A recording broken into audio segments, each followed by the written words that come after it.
I would like to share a few experiences that I had closely and like to talk about a few possibilities that shows the kind of exciting world where we are living today.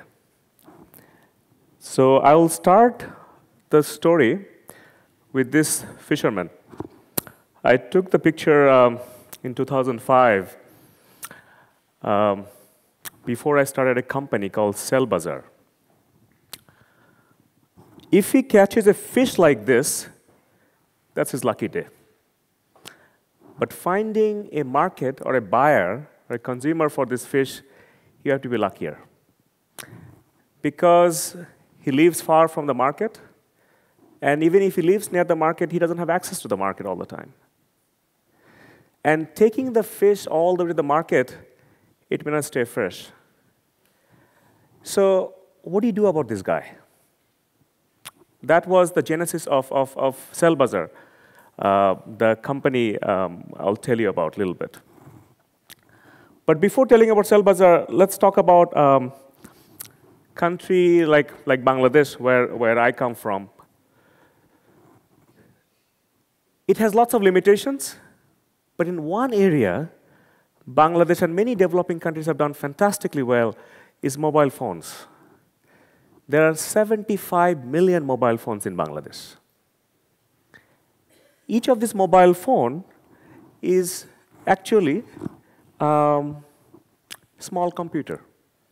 It has a screen, it has keypads, it has battery, and most importantly, all of them has wireless. Not every laptop has wireless in the world.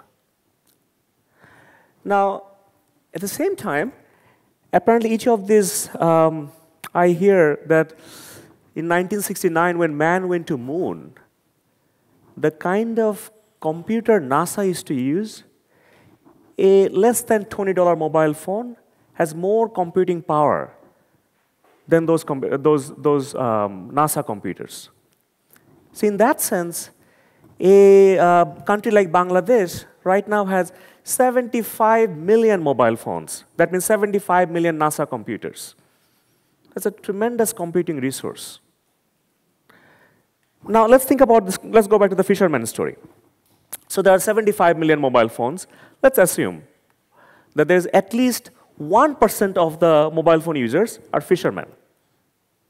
So then we have 750,000 fishermen using mobile phones in Bangladesh. And if 1% of those fishermen can use a system where somebody can post using their mobile phone that this is the fish I want to sell, and somebody can open their mobile phones and open up saying this is the kind of fish I'm looking for, we're creating a marketplace that is tremendous. 1% of the users of such marketplace is going to create or post 7,500 posting every day. That's more than fish all of us can eat in our entire life. So that's what I did. I created a marketplace, and once you created that, people started posting oil tanker. People started posting German Shepherd. People posted red chili. And at the end of the day, 4 million people came to use it. All started from an SMS at the beginning. And when you have 4 million people, there's a way to make money out of this. And that's what the entrepreneur does. We create something, and then the exciting thing starts happening. So that's the story about the Sellbazaar. Let's move to the next one.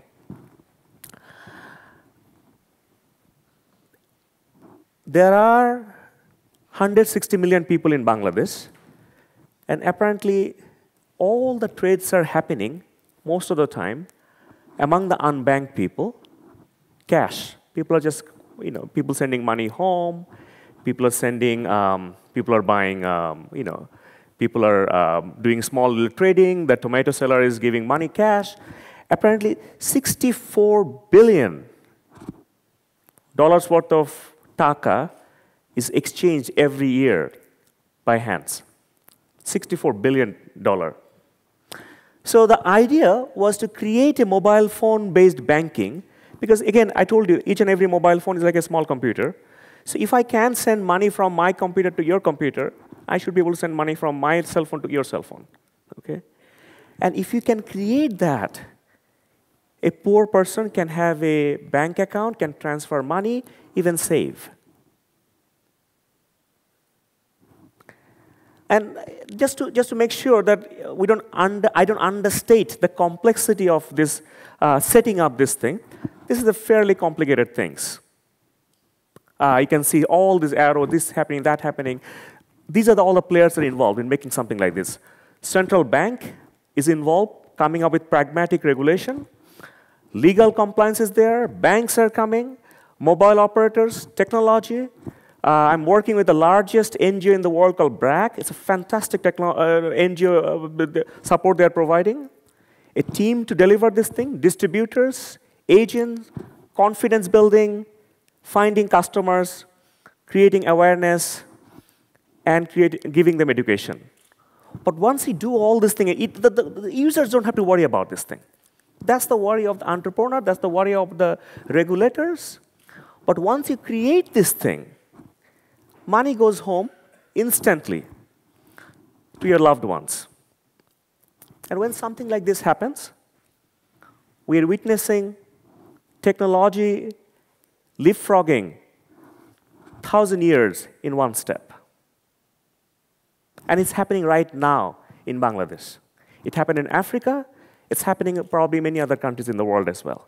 This kind of initiative, whether it's this initiative called bKash or Cell Bazaar, this kind of thing should be happening all over the world. Perhaps better alternatives of these. These are the rudimentary development of this, but in the coming years, there'll be many, many, many more innovations like this. And I would now like to talk about some of the other innovations that can really change our lives. Small power, apparently this is a nightclub. I'm just feeling a bit hot, so I'm going to take my jacket off. So small power is very expensive. The way the rich people pays for electricity, in poor countries, per unit, it's far more expensive. Among many things that contribute to the expenses is collecting money from the user makes it even more expensive. So if you can collect it some other way, if somebody doesn't have to travel 10 kilometers going and coming back, it makes things a little safer, faster, cheaper, and more efficient. Apparently, it's possible to put a $10, it's not apparently, it's actually happening, a $10 equipment with a SIM card that solves the bill collection. Like the way SMS comes to our phone, the utility provider will receive an SMS that this month, this much power has been consumed. And that's where the billing takes place. We can put a $2 equipment on top of a mobile phones, and the way we go to an eye doctor and check our different lenses and see where we see the right vision, a $2 equipment can collect all the information via an SMS, can send it to an eye doctor, and your glasses will be ordered. Without these kind of things, in the past, people travel 100 miles to go to a eye doctor and get the right prescription. Another innovation is taking place, and we are all talking about on the mobile phone area. There's so many other things, other innovations, that we need genetically modified seed people use that gives high yield. People don't have the knowledge about this because these are not traditional seeds, how to use them the best way. At the germination moment, you need to have the right knowledge at what temperature, what humidity this seed needs to be germinated. You can send a 1-cent SMS, and the productivity is going to go up by $1,000 or even more if the seed is germinated at the right moment and the right time, in the right place. So when we look at all these possibilities, there is absolutely no shortage of innovation. What we need is the audacity to take part into this thing. My fisherman is to believe that I can do this thing. I have all the tools to do this thing. I have my mobile phone. I have my knowledge. I should be using it. So again, I come back to the fisherman. See, it was a bit absurd, even 10 years ago. If we say that an illiterate person will be using his mobile phone, doing this and that. But there's a tremendous paradigm shift is taking place right now. Illiterate he might be, but he is no less intelligent. After all, brain power is equally distributed. Illiterate he might be, but his son, his daughter, his brothers, they are not illiterate anymore. They can post the fish on their behalf. There's a tremendous change is taking place. It's better to recognize that, and it's better for that person to really understand this thing and jump onto this thing and take the ride and really feel that I can take part into this thing. What I learned from the Cell Bazaar experience, that the real challenge was not the technology, was making this person understand that you can actually use this technology. It is not for the rich person only. You, as a small man, you're a small farmer, just do it. It will be shown on a web page. Somebody sitting in Geneva or somebody sitting in San Francisco will be able to see you. That is the most important thing, is them understanding. Everything else hasn't taken place so far. Technology is there, okay? And if you follow the Moore's law, it's going down at a speed that will be even cheaper tomorrow. And cheaper and cheaper and cheaper as you move faster. Now, when you talk about innovation, there is no place where innovation is needed more than where I come from, Bangladesh. In fact, in Bangladesh, innovation is spelled with S-U-R-V-I-V-A-L. Okay. We are a country of water. In fact, I find this water lily symbolizes Bangladesh. It's a national flower very well. A beautiful object made of a bunch of petals, barely floating on water. So is the country. A nation of 160 million people, vibrant, young population, barely floating on water. We get the water from everywhere, from the cloud, and the entire Ganges water resource from the Himalayas passes through Bangladesh. If you look at the map, you will see the Brahmaputra from the left and Ganges from the right is carrying the entire Himalayan water through Bangladesh. Now, what will happen if this water supply changes a bit? I am not a climate expert. Many of you are. But you don't need to be an expert to understand what is going on here. 60 years ago, the black and white pictures were taken, and the colored one was taken recently. Many of the glaciers, which is feeding the Ganges and the Brahmaputras, are drying up. And you can see the differences. Each of the small little cone that we see over there is actually 30-story building size object. Okay. And it's not about just drying up. The point is, additional 500 million people will be living there in next 60 years in Bangladesh, Pakistan, India, and China, and Nepal. So the issue is, how do you address this problem to this huge population we're talking about? I don't know the solution, but I can see that something like mobile phones, which can reach billions of people, can probably play a very important role in maintaining the balance. Otherwise, we're talking about catastrophe that's going to impact socially, politically, economically at a level that we have no idea how to handle it. Innovation is actually happening.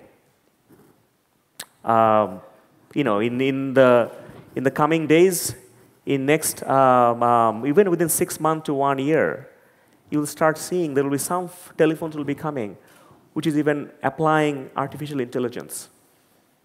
Your past behavior, whom you call, how you called, what you did, will be predicting your future behavior. When that kind of innovation takes place, we don't know what are the solutions that's going to come out of this thing. So there's no end of the solution. Solution is not is how we execute the solution. When do you really see it? That this is what applies us most. what applies in Bangladesh would not be applying here. At the same time, what could be applied in Bangladesh may not be applying here, but what could be applied here may not be applying there. So finding the competitive advantage. It's like Bangladesh is the country of 160 million people. Well, we need to find a solution that works with 160 million people. Okay. I want to end my talk with a small little story. I learned it from my brother, older brother. The story is about a noble man who served his community well, who did fantastic thing for, for the community, prayed all his life. So there's a flood coming to that place. And people come to him and says that, sir, we better leave. There's a flood coming. And he says that, don't worry, son, you go, you take care of yourself. God will save me. I have served him well, I've served my community well, I'll be fine. These people leave. A next bunch comes after a few hours, and they said that, please get into the boat. There's a flood coming, it's going to destroy everything. He said, my son, don't worry about it. You guys go take care of yourself. I'll be fine. He will take care of me. Finally, third group comes. At that time, water is almost at his doorstep. And he says the same thing, guys, take care of yourself. I'll be fine. I'll be all right. That group goes as well. And then flood really comes as high as tsunami, and everything gets inundated, and people all die. He also dies. But he served the humanity well. He goes to heaven, and at the heaven's door, God is welcoming everyone. And God says, welcome, you made it. And he said, yeah, thanks. And God said, what's going on? Why are you so upset? He said, well, I served you so well. And I've done every right thing in my life. But at the day of my need, you did not come to rescue me. And God said, what are you talking about? I mean, I sent 3 groups of people to save you, and you said I didn't help you. So the essence of this story is we look for grand solution. You're looking for Moses. The Red Sea will be cleared up and all this. But actually solutions are coming every day in a small size, and our job is to identify the solution. And when we find the right one, grab it and go for a ride. Thank you. Thank you very much.